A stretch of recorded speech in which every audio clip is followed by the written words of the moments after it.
Everyone welcome to my YouTube channel. तो आज हम देखेंगे आपका जो एनटीए नेट का एग्ज़ाम हुआ था, तो उसी के आंसर को सॉल्व करेंगे। आंसर की आई हुई है उसी से मैच करते हुए सॉल्व करते हैं क्वेश्चन को। तो चलिए स्टार्ट करते हैं वीडियो। अभी फर्स्ट टाइम हमारे चैनल को विजिट किया है तो चैनल को सब्सक्राइब कर लें और वीडियो अच्छी लगे तो लाइक ज़रूर करें और कोई क्वेरी हो तो कमेंट बॉक्स में मेंशन करें। और यदि प्रिपरेशन पीजीटी की कर रहे हैं तो चैनल से जुड़ के प्रिपरेशन कर सकते हैं, चाहे एनटीए नेट की भी कर रहे हैं तो चैनल से जुड़ के प्रिपरेशन कर सकते हैं। सीरीज़ कंटिन्यू आ रही हैं तो चैनल को सब्सक्राइब कर लें और बेल आइकन को प्रेस कर लें ताकि मैं जब भी कोई वीडियो डालूँ उसका नोटिफिकेशन आपको तुरंत मिल जाए। ठीक है, तो चलिए ज़्यादा टाइम नहीं वेस्ट करते हैं। क्वेश्चन जो है हमारा उसे सॉल्व करेंगे, आंसर ई से मैच भी करेंगे। तो चलिए क्वेश्चन हमारा किस तरीके से एक बार क्वेश्चन आए थे वो देख लेते हैं। ये आपका जो पेपर है अभी जो रिसेंटली हुआ था 4 तारीख को जनवरी की, उसी का है, तो देख लेते हैं। ठीक है, चलिए। तो क्वेश्चन में है जीएस घुरिये ने जाति व्यवस्था की निम्नलिखित में किन विशेषताओं पर जोर नहीं दिया है। तो क्वेश्चन में ऑप्शन टाइप्स के आए थे। खंड ए में खंडीय विभाजन, बी उत्क्रम जिसे हम हायरार्की कहते हैं, और खुली व्यवस्था अर्जित अचीव्ड होता है, अपवित्र एवं पवित्र। तो इसमें से कूट दिए हुए थे ए बी सी डी करके, तो आपको बताना है इसमें से आंसर क्या होगा। तो नीचे दिए गए थे A B A E B E C D करके। तो इसका जो आंसर आपका है वो आपके जैसे कि यहाँ पे दिया हुआ है, इन्होंने 6 विशेषताएं बताई थी। इसमें से जो नहीं है ये क्वेश्चन पे जब भी क्वेश्चन को सॉल्व करें तो इसका ध्यान ज़रूर रखें। तो इसमें जो लिखा है नहीं, तो नहीं है, तो जो है वो ये है खंडीय विभाजन है, अपवित्रता वाले ये जो है उत्क्रमी है। तो ये 2 चीज़ें हैं। और क्या नहीं है, तो खुली व्यवस्था और अर्जित ये नहीं है। तो आंसर जो आपका सी और डी, सी और डी किस में है, तो आंसर जो हमारा है वो आपका है फोर्थ, सी और डी नहीं है। ठीक है, चलिए नेक्स्ट क्वेश्चन देखते हैं। नेक्स्ट क्वेश्चन है आपका, सूची दी हुई है, बुक दी हुई है। बुक में दिया हुआ the elementary forms of religious life, और आपका elementary forms of religious life दिया है religion and society among Coorgs of South India, science of culture, nature of culture. इधर बुक्स दी हुई हैं और इधर थिंकर है, एम.एन. श्रीनिवास है, ए कॉपर इमाइल रखा है मैं, इसलिए वाइट है। तो ये आंसर जो आपका है ये आपका है, इसमें मैच करिए। तो इसमें जो आपका आंसर है वो आंसर आपका है 3।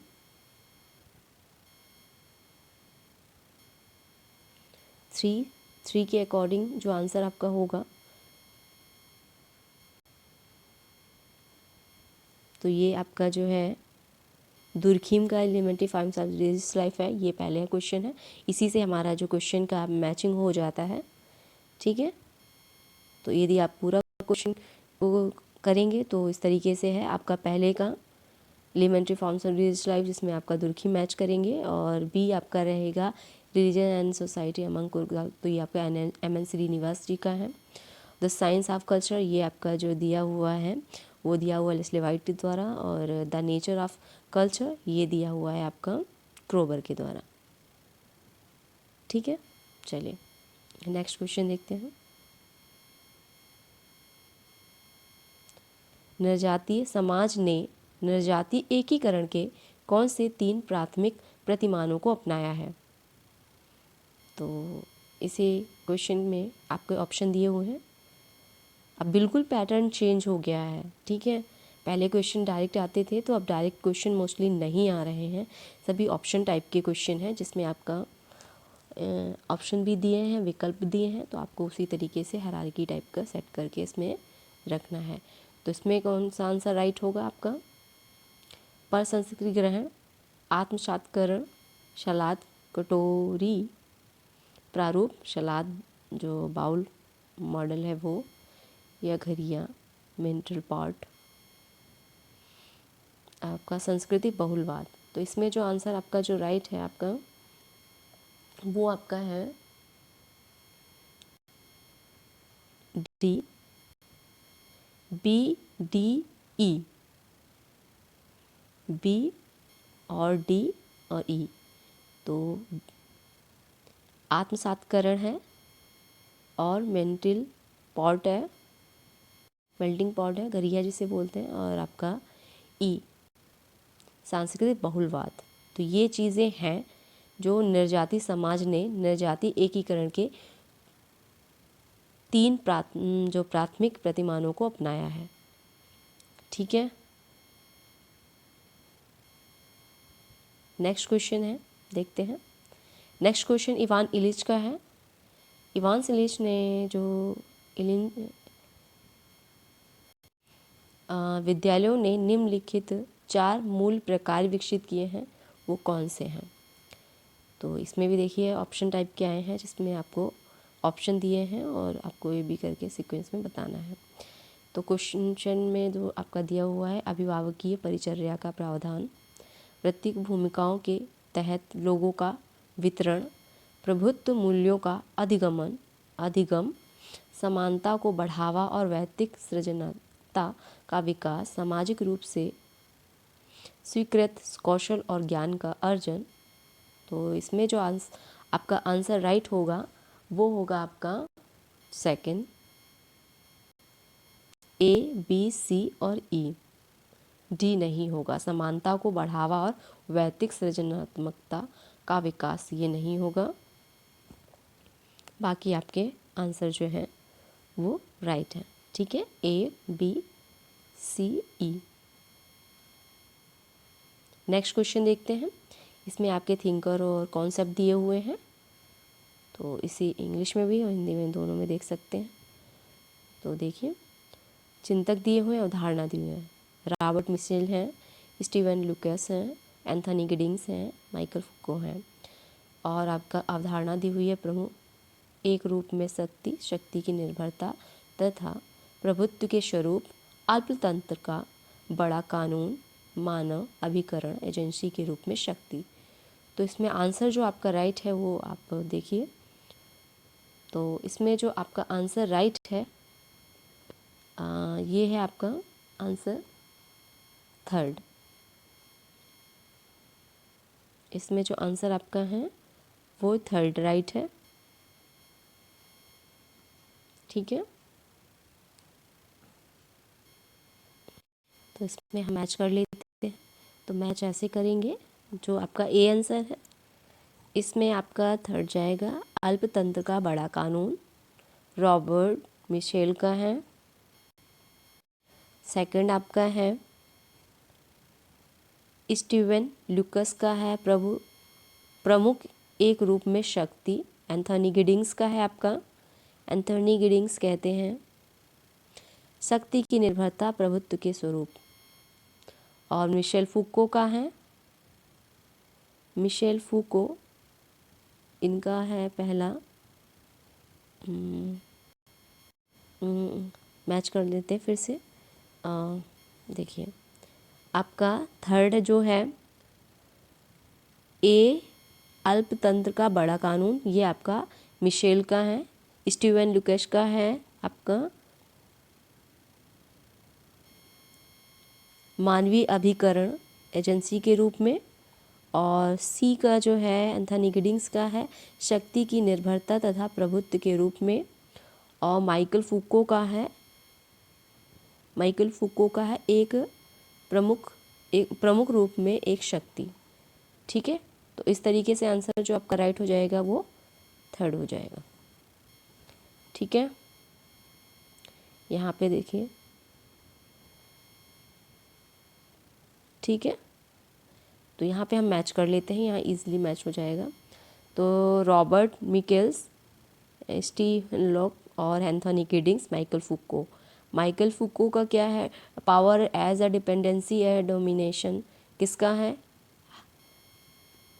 आयरन लॉ ऑफ हायरार्की किसकी है? Power as human agency, power as domination. तो ये जो है आपका दिया हुआ है, मैच करेंगे हम। Power as a dependency and domination. B का है आपका power as human agency. Third का एंथनी गिडिंग्स का है। एंथनी गिडिंग्स का जो है आपका वो है मैच। रॉबर्ट मिकेल का है आयरन लॉ ऑफ हायरार्की। और आपका लुइक का है स्टीवन। तो ये है आपका बी का power as human agency. Anthony Giddens का है आपका power as dependency and domination. और माइकल फुको का है पावर एज डोमिनेशन। ठीक है, चलिए आगे देखते हैं। नेक्स्ट है जाति, वर्ग और शक्ति में आंद्रे बेत्ते अपने कार्य कास्ट, क्लास एंड पावर में किस गांव का अध्ययन करते हैं? तो ये किस गांव का अध्ययन करते हैं? तो ये करते हैं आपके सिरीपुरम का। आंसर हमारा डी राइट हो जाएगा। ठीक है, नेक्स्ट क्वेश्चन देखते हैं। नेक्स्ट है निम्नलिखित में से कौन सा सांस्कृतिक बदलाव का अग्रदूत नहीं है? तो अग्रदूत नहीं है, नहीं पूछा जा रहा है। अन्य संस्कृति के साथ संपर्क, सांस्कृतिक अनुकूलन, क्रांति या सांस्कृतिक लक्षण का प्रसार। तो इसमें जो नहीं है, तो कौन नहीं है? तो इसका जो आंसर आपका रहेगा वो रहेगा बी, सांस्कृतिक अनुकूलन। ये नहीं है अग्रदूत। ठीक है,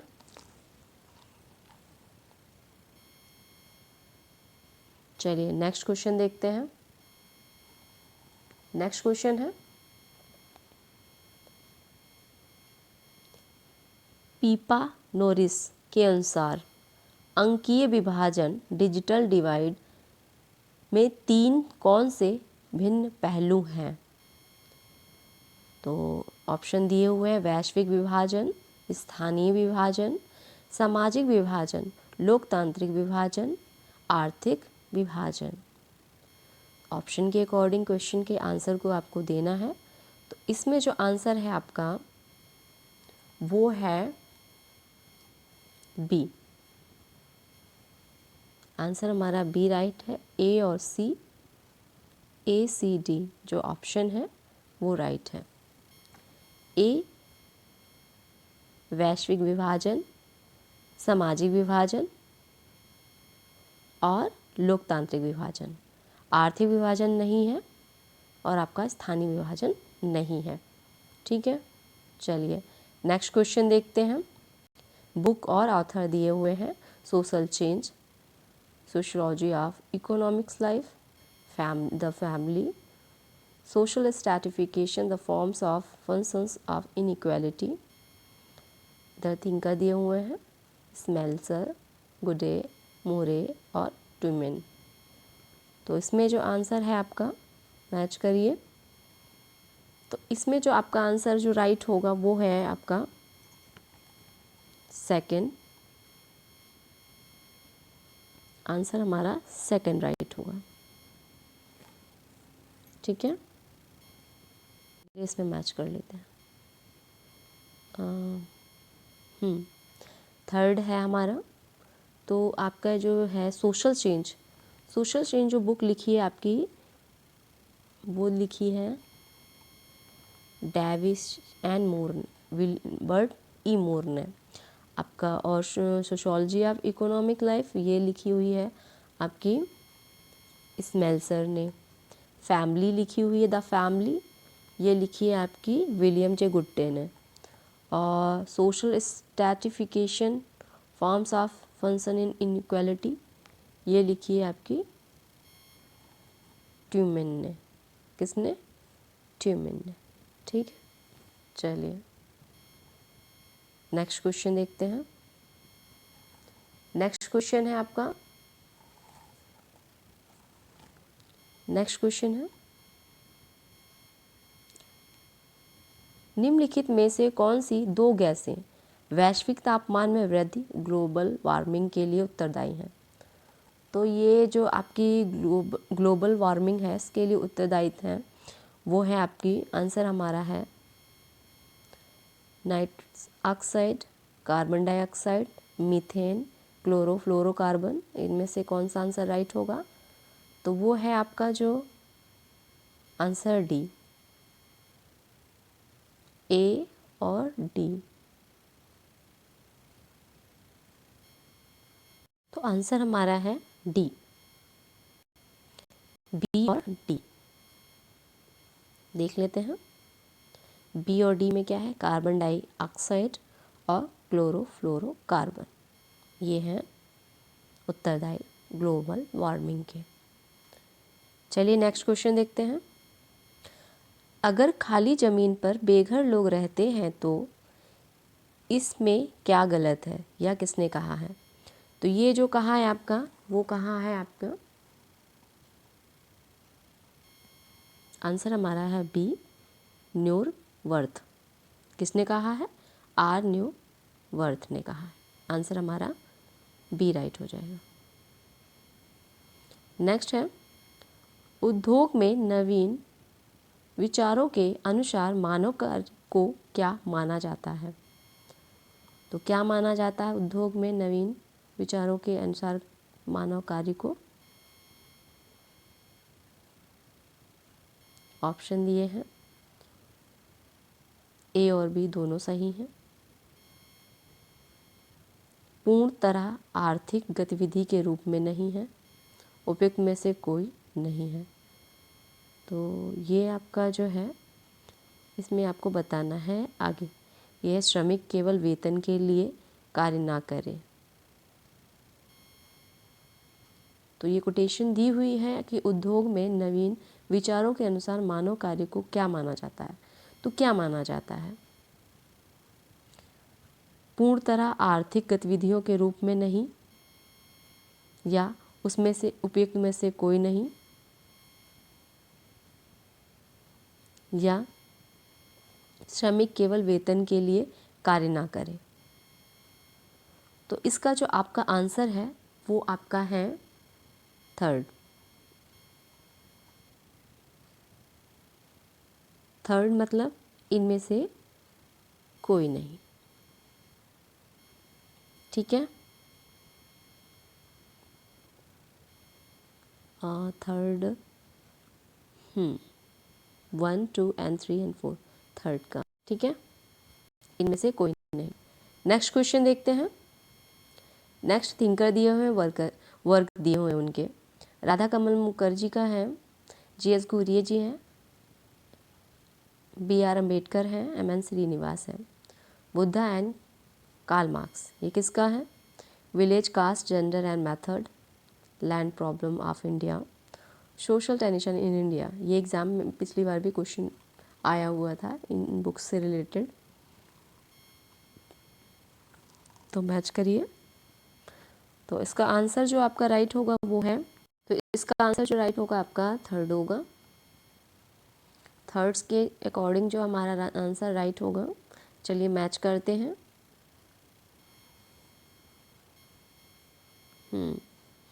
तो मैच करते हैं।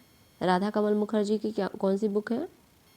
द लैंड प्रॉब्लम वाली, the land problem of India. G S. Ghurye की कौन सी है? जी.एस. घुरिये की आपके social tension in India.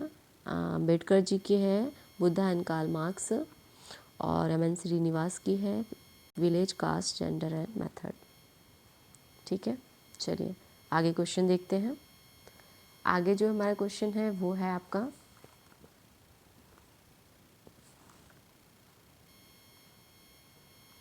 Manual castle के अनुसार सूचना संबंधी क्रांति है एक नई सामाजिक व्यवस्था, एक नेटवर्क समाज, वैदिकरण का संकट।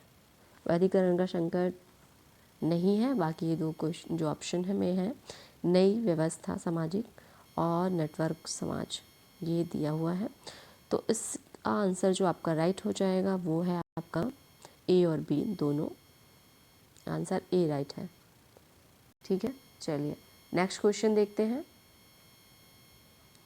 नेक्स्ट क्वेश्चन है शक्ति किस पर प्रभुत्व रखती है। तो शक्ति जो है किस पे प्रभुत्व रखती है, तो इसका आंसर क्या राइट होगा। तो इसका आंसर जो आपका है, ऑप्शन भी दिए हुए हैं, तो इसमें जो आंसर आपका है राइट ए और सी, ए और सी, आंसर ए राइट है। प्रसिद्धीकरण पर नहीं प्रभुत्व रखती है, आपका आज्ञाकारिता और अधीनता स्वीकरण पर। ठीक है, चलिए नेक्स्ट क्वेश्चन देखते हैं। नेक्स्ट क्वेश्चन है समताप मंडल में ओजोन परत की क्षीणता उत्तरदायी है। हेजा, कार्बन डाइऑक्साइड की बढ़ोतरी, सल्फर डाइऑक्साइड की बढ़ोतरी या त्वचा कैंसर। तो इसमें जो आपका आंसर जो राइट है आपका समताप मंडल में ओजोन परत की क्षीणता उत्तरदायी है, तो ये आपका जो है आंसर जो है आपका वो डी राइट है, त्वचा cancer, skin cancer. Next question है भारत सरकार के वर्ष 2020 के संरक्षण के अनुसार सर्वेक्षण के अनुसार निम्नलिखित में से कौन से 2 शहर सर्वाधिक स्वच्छ शहर थे। तो वो हैं आपके इंदौर और सूरत। आंसर हमारा इंदौर और सूरत जो है बी और डी किस में दिया हुआ है, बी और डी। आंसर हमारा 4 राइट है। नेक्स्ट क्वेश्चन है अर्बनाइजेशन एंड फैमिली चेंज नामक पुस्तक भारतीय संदर्भ में किसने लिखी थी। तो ये लिखी थी एम एस गोरे ने, एम एस गोरे, आंसर हमारा सी राइट है। नेक्स्ट क्वेश्चन है निम्नलिखित में से किस विद्वान या विद्वानों ने अर्धोवर्ग अंडर क्लास शब्द पर बल नहीं दिया। तो गोल्डथोरोपे हैं, सेवेज हैं, मूरे हैं, विकल्प दिए हुए हैं, कोटेशन आपको बताने हैं। तो इसका जो आंसर है आपका जो नहीं दिए हुए हैं, इसमें जो आपका आंसर होगा वो आंसर होगा सी, ओनली मूरे। ठीक है, मूरे ने नहीं दिया। नेक्स्ट क्वेश्चन है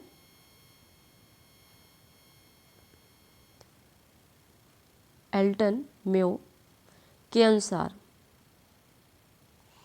उद्योग का धर्म पर प्रभाव से रूपांतरण है किससे, एक धार्मिक से गैर धार्मिक समाज की ओर, कर्मकांडीय से धर्म निरपेक्ष समाज की ओर, या एक स्थापित से अनुकूली समाज की ओर, या मानकीय से मुक्त समाज की स्थापना की ओर। तो आंसर जो आपका इसमें राइट है, आप ऑप्शन आंसर हमारा 3rd राइट है, एक स्थापित से अनुकूली समाज की ओर। क्वेश्चन है एल्टन म्यो जो है उनके अनुसार उद्योग का धर्म पर जो प्रभाव पड़ा है वो एक स्थापित से अनुकूली समाज की ओर से रूपांतरित होता गया है। आगे देखते हैं ब्रांडलैंड जो रिपोर्ट है उसका शीर्षक क्या था। तो ये है अवर कॉमन फ्यूचर, आंसर हमारा डी राइट है। नेक्स्ट है निम्नलिखित में से कौन से राष्ट्र को कमजोर करने वाले कारक हैं। ऑप्शन के अकॉर्डिंग राष्ट्र को कमजोर करने वाले कारक कौन हैं।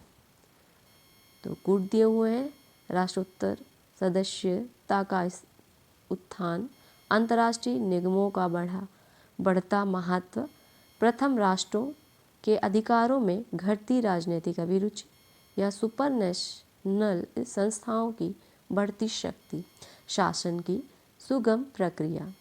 कूट दिए हुए हैं, विकल्प है तो आपको बताना है। तो इसका जो आपका आंसर है वो है, आंसर हमारा है थर्ड,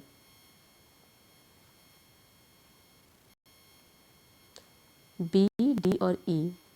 बी, डी और ई। बी, डी और ई कौन है? बी मतलब अंतर्राष्ट्रीय निगमों का बढ़ता महत्व, सुपरनेशनल संस्थाओं की बढ़ती शक्ति और शासन की सुगम प्रक्रिया, ये राष्ट्र को कमज़ोर बनाने वाले कारक हैं। ठीक है, चलिए आगे बुक्स और ऑथर फिर आ गए हैं, तो काफ़ी पूछे गए हैं इस बार बुक्स और ऑथर। गिट्स की है, अग्रवाल की है, शिवा की है, और आपका दिया हुआ है G.A. गटेजा की है। तो गजेंटे की जो बुक है वो देख लेते हैं कौन किसकी है। Staying alive, women ecology and development, agriculture and evaluation, the process of ecological change in Indonesia. आगे इन्वायरमेंटलिटी, आगे दिया हुआ है इंडोनियस community, rekindling the teaching of the 17th fire. तो आपको बताना है आंसर हमारा जो राइट होगा वो कौन सा होगा। तो ये आपका है आंसर, आंसर हमारा है 4। मैच करते हैं 4। यहीं पे देख लेते हैं।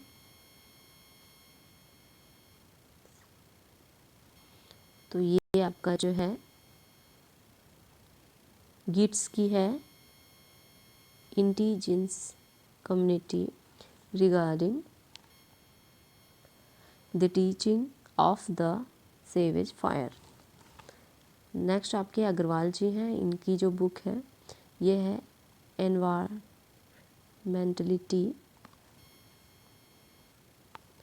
आगे है शिवा, इनकी बुक है staying align women ecology and development. D है आपके G.A. कराजेटे, इनकी है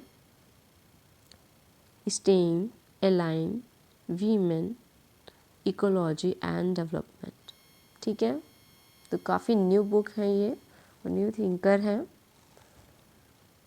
गिट्स जी, अग्रवाल जी ये जाने माने हैं, बाकी ये आपके जो थिंकर हैं ये अननोन है। तो ये क्वेश्चन यदि गलत भी होता है तो कोई प्रॉब्लम नहीं है, ठीक है, क्योंकि कुछ क्वेश्चंस जो रहेंगे हमारे नए आ जाते हैं।